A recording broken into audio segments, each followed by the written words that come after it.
Cameroon, Bantou, Africa, Bantou. Remember, comme je vous ai dit tout à l'heure, l'apéro de Mbanga. L'apéro de Mbanga qui, de façon personnelle, était un grand frère à moi. L'apéro qui est venu chez moi à Ekona, sous mon invitation, chanter lors de Ekona Festival. Nous sommes en 2012. Je crois que les images sont encore sur les RS. L'apéro était bel et bien chez moi à Ekona Mbengue. Et il a chanté devant une foule immense. Il venait juste de sortir de la prison. J'ai eu l'immense plaisir de visiter la résidence de l'apéro de Mbanga à Mbanga, quartier 12. Et j'ai eu aussi l'immense plaisir de voir l'apéro venir me rendre visite chez moi ici à Douala. Avant de s'envoler, j'ai eu rencontré l'apéro dans le cadre d'une association AMT Foundation, paix à son âme, Anne-Marie Tamou Foundation. Il était en prison à cette époque-là et l'apéro est parti aux États-Unis avec toute sa famille. Et je me rappelle comme c'était hier quand il y avait une rumeur de son ex qui l'accusait de coucher avec sa fille. Et bon, il l'avait appelé et il était avec sa fille. Sa fille a parlé, non, maman est juste jalouse parce que papa est parti avec moi sans elle et avec notre deuxième maman. L'apéro de Mbanga nous a quittés. Et les amis, c'était le 16 mars 2014 et son frère, son ami Guy Lobert nous a quittés le 16 mars 2015, donc un an après la disparition de l'apéro de Mbanga. Il faut dire que les deux étaient les amis, partageaient les studios et Guy Lobert participait dans les chansons de l'apéro de Mbanga. Allô, allô, allô, Ningaman, Bukami Dengue. Voilà, c'est la voix de Guy Lobert. Guy Lobert était tombé malade avant, c'est en 2005, je me rappelle, 2005-2006, et il était dans le coma et le docteur était sorti pour dire ça y est. Et la famille de Guy Lobert avait commencé à appeler pour dire qu'il est parti. Alors ça y est, le docteur voulait simplement dire qu'il est sorti du coma. Bien après, en 2010, il est replongé parce qu'il avait des problèmes cardiaques. Il s'en est sorti aussi indemne.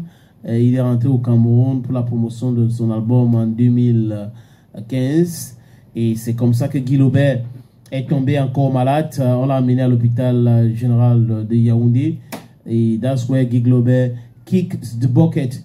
Donc je vais vous tout de suite, les amis, brousser la biographie de l'apéro de Mbanga, son enfance, sa formation, ses débuts et sa carrière. L'apéro de Mbanga est né le 7 avril 1957 en Mbanga, dans le Mongo au Cameroun, et il commence sa carrière au Nigeria sous le nom de Pastor Sanjo Lapiro.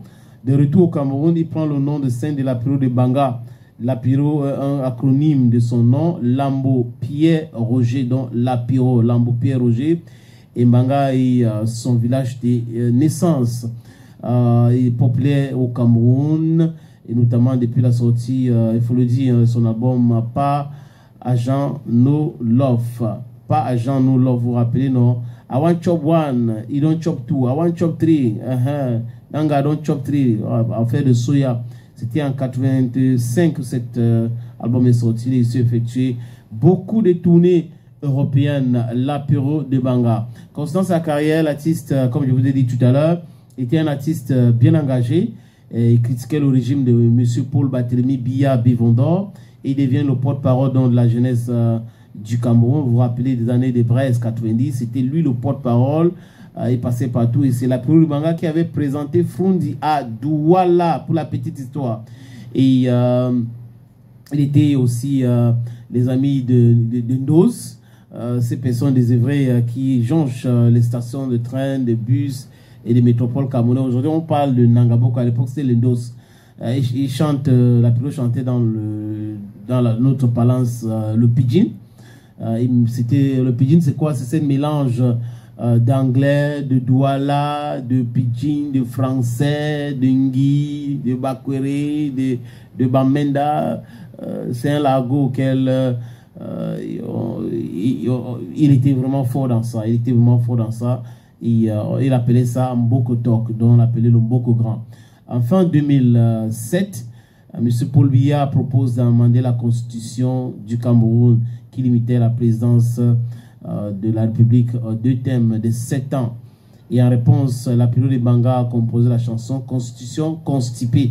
Je m'appelle à l'époque, était l'un des premiers, l'unique même à l'époque qui jouait cette chanson Constitution constipée. Et j'avais posé la question à Lapiro de Mbanga, est-ce que tu n'as pas peur en sortant des chansons avec les thèmes et la brutalité des attaques dans la chanson? Il dit non, il n'a pas peur, il n'a peur de rien. Il n'a peur de rien, il ne fait que dire la vérité. Il faut dire que dans beaucoup d'antennes, cette chanson était interdite. Il fut reprise des manifestants en 2008. Il faut dire que les manifestations de faim au Cameroun, les manifestants utilisaient cette chanson. Constitution constipée parce que cet amendement devait avoir lieu en 2008 et cet amendement a été adopté et ça a permis à M. Paul Biya d'être élu le 21 octobre 2011.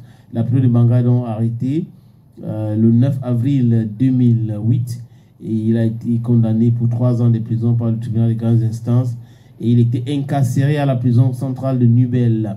Et contracte donc la fièvre typhoïde en décembre 2009. Et sa chanson Constitution constipée est inclue dans l'album Listen to the Ban, sorti en 2010 et qui met à l'honneur des artistes censurés. Et en prison, Lapiro de Mbanga a rédigé une œuvre cabale politico-judiciaire ou la mort programmée d'un combattant de la liberté. Il faut dire que ce livre-là est disponible et c'est sorti depuis avril 2011. Et en 2011, il s'est produit en Europe, donc en Espagne, en France, juste après la Belgique, la Grande-Bretagne, les États-Unis, le Canada.